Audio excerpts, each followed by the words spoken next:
E aí pessoal, tudo bem? Joia? Mais uma aulita. Dessa vez a gente vai continuar falando sobre a Ásia, clima e vegetação, dando continuidade à última aula. Ok? Bom, quando a gente fala da Ásia, a gente precisa entender que esse grande tamanho, essa grande extensão territorial do continente, faz com que ele vá apresentar diferentes paisagens. E, consequentemente, a gente tem que entender também que o clima lá ele vai ter grande diversidade por conta desse tamanho, dessa grande extensão territorial, certo? A primeira coisa que a gente tem que ter em mente é que dentro desses fatores climáticos a gente está falando de algo que não é novo para vocês. Latitude, altitude, massas de ar, correntes marítimas, a maritimidade e a continentalidade, certo? Esse mapa, que é o que vocês também têm aí na apostila, ele está mostrando para a gente quais são esses fatores climáticos e a gente vai começar pelo mais simples, que é a latitude, tá?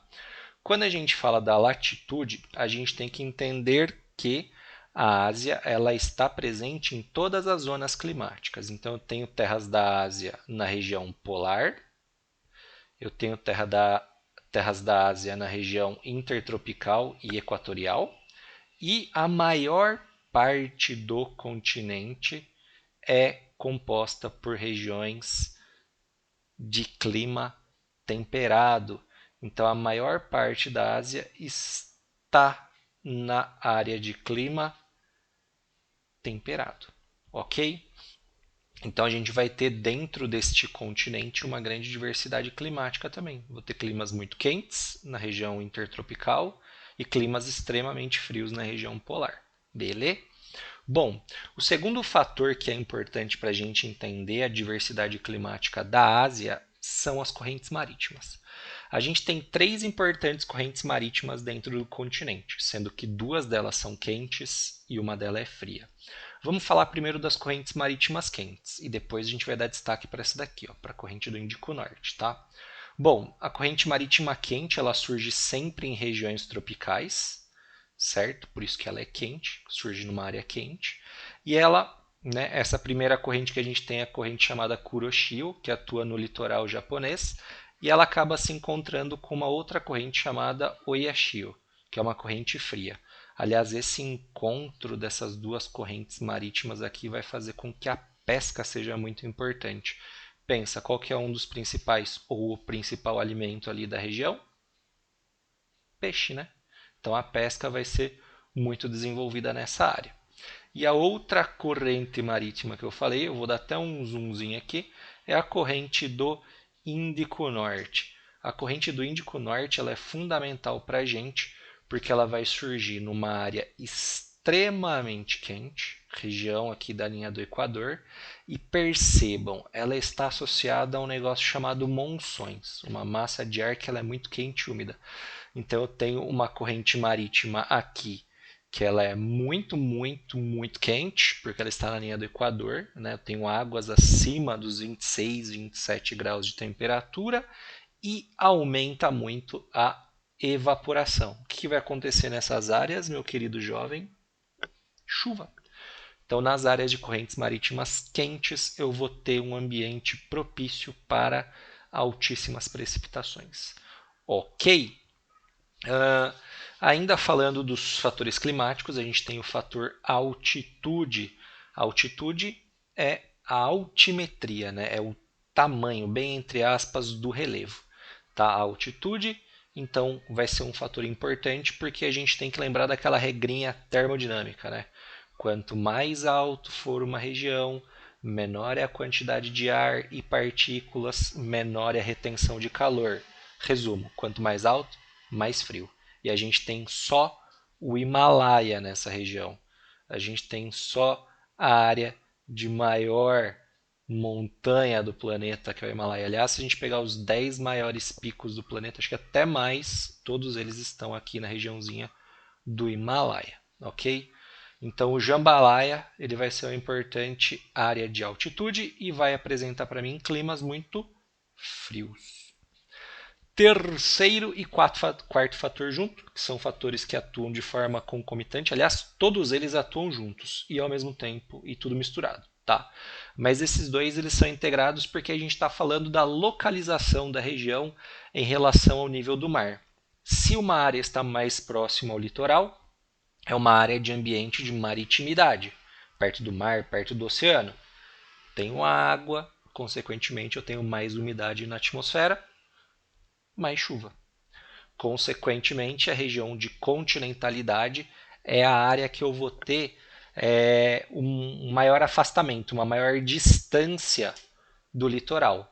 Regiões mais secas. Então a gente tem aqui o deserto de Gobi, o deserto de Tacamatã, o deserto de Karakorum.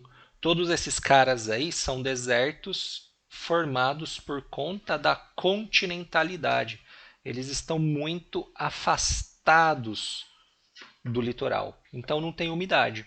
E o que é interessante também, a gente tem um fator aqui que é fundamental para que não tenha umidade na região, que é o próprio Himalaia. O Himalaia impede a entrada das chuvas. Já vou mostrar para vocês como que funciona. Fiquem tranquilos.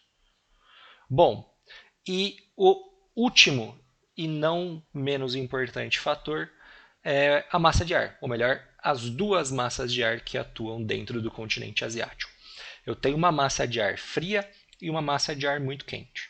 De novo, massa de ar fria, né, são ventos com a mesma característica de temperatura e umidade. Então, eu vou ter uma massa de ar fria vinda do Ártico, do extremo norte do planeta, né, na regiãozinha da Sibéria ali, certo? Se ela é fria, ela carrega pouca umidade, então vai ser mais seco, tá? Mas, porém, por outro lado, contudo, vai ser muito fria. Temperaturas baixíssimas, tanto é que essa regiãozinha, né, desses desertos aqui do interior são desertos muito frios por conta da presença dessa massa de ar aqui, tá? Que é a massa de ar polar.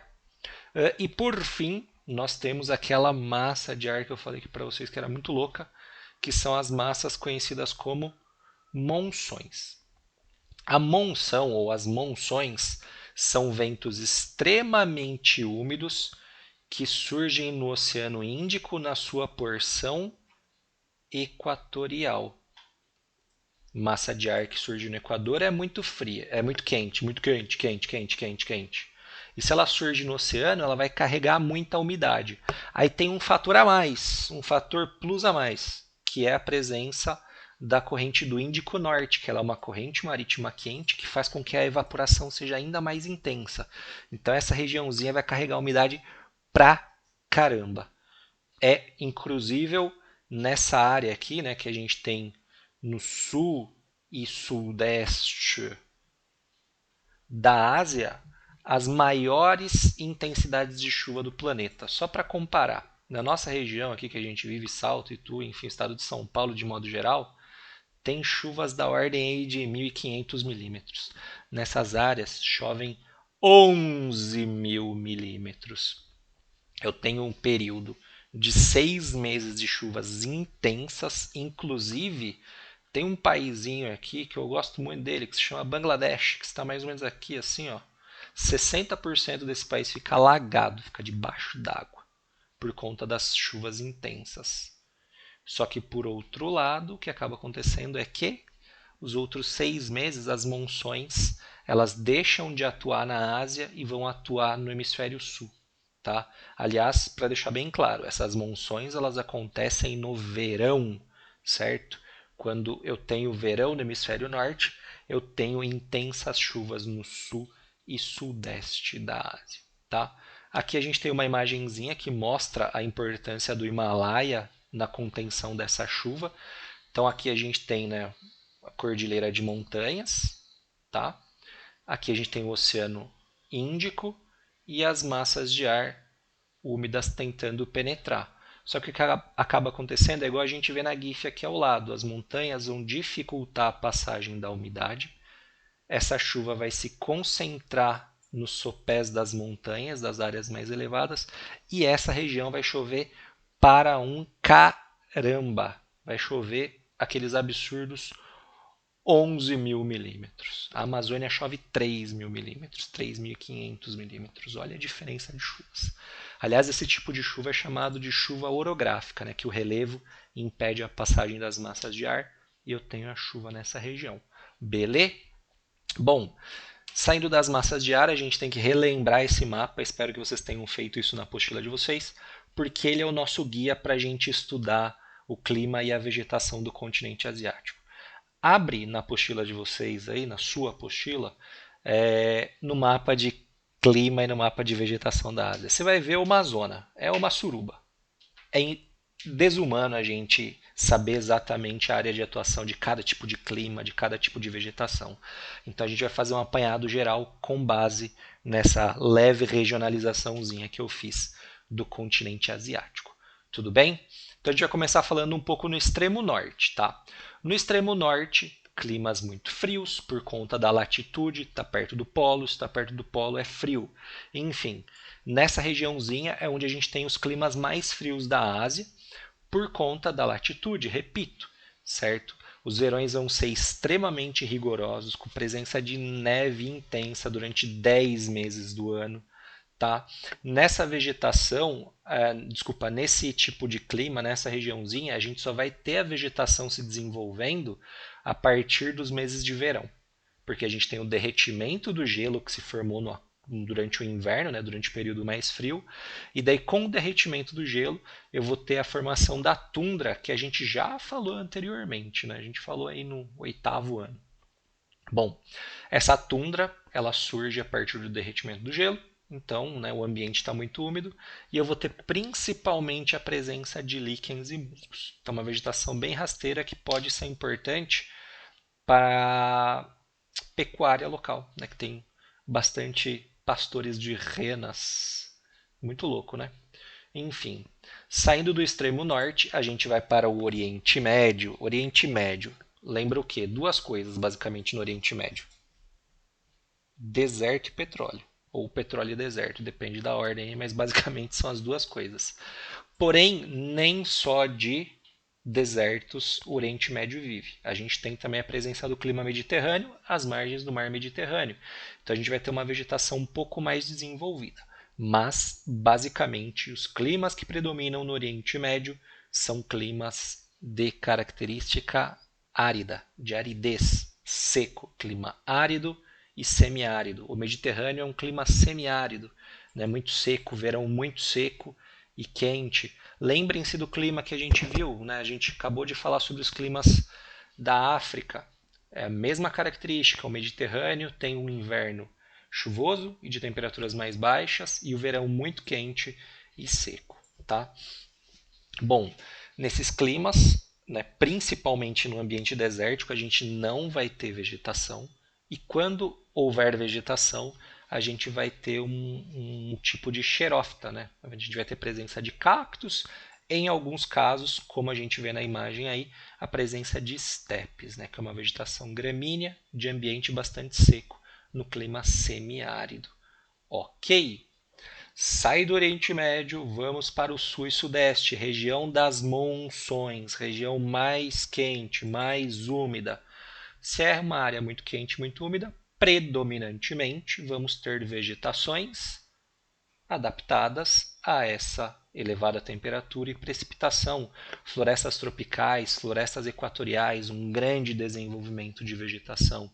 Florestas latifoliadas, de grande porte, folhas largas. Sértil, principalmente, repito, no sul e sudeste da Ásia. Aqui é uma imagem de uma floresta de monções na Índia, tá? Partindo para a última parte, nós temos a China, e quando eu falo China, entendam a Ásia Central, que a gente tem algumas áreas de desertos gelados, como o deserto de Gobi, o deserto de Tacamatã, que tem na sua vegetação aí a presença de estepes, igual a gente viu no Oriente Médio, e também xerófitas, afinal são desertos, climas muito secos, mas na maior parte da Ásia e também na Península das Coreias e no Japão, né, na Ásia de leste que a gente marcou, a gente vai ter uma vegetação semelhante à da imagem, que é uma vegetação temperada, são florestas decíduas que vão perder as suas folhas, né, no período mais frio, e conforme a gente vai entrando na primavera e no verão, ela vai desabrochando, vai se desenvolvendo, certo? Ela vai perder suas folhas para se manter viva durante esse período de inverno, tá? Ainda na China, no Himalaia, na região mais alta do planeta, no topo dele, a gente vai ter gelo, não vai ter vegetação. E saindo do Himalaia, né, nas áreas de menor altitude, a gente também tem essas florestas temperadas por conta da presença do clima temperado. Certo, jovens? É isso. Finalizamos nosso querido conteúdo de clima e vegetação da Ásia. Espero que vocês tenham feito este mapa aqui de novo. Deu trabalho para fazer, fiz no CorelDRAW. Mentira, fiz no Photoshop. Enfim, é isso. Façam as atividades para que na segunda-feira vocês consigam tirar suas dúvidas. Beijo, abraço. Tchau, gente. Muito obrigado pela presença de vocês. Tchau.